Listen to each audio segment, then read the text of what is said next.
आज BAC meeting आसा सो BAC मीटिंगेन misplaced priorities आसपा जायना. पयलेंच सेशन आहा 4 दिसांचें, टेक्निकली 4 दिसांचें. गव्हर्नर्स एड्रेस आसतो तो पयले दिसा आनी डिस्कशनाक मेळटा 4 दीस. थंय कितें टॉपिक्स हाडूंक जायना. There are lot of very pertinent issues.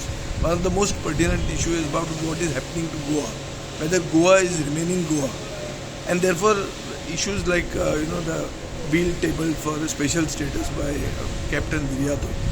These type of issues need to be discussed. You have got a double engine. Use the double engine to see that Goa gets special status. This was what was promised by Prime Minister Modi before he became Prime Minister.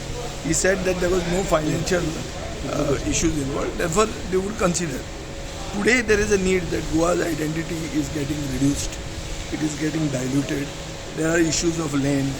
There are issues of who a Goan is. And all these things can be defined in that bill. So I feel that this is the priority. But I understand that here they want to discuss Vande Mataram, which is already discussed in Parliament. So it is a question of repetition, misplaced priorities. This should not happen.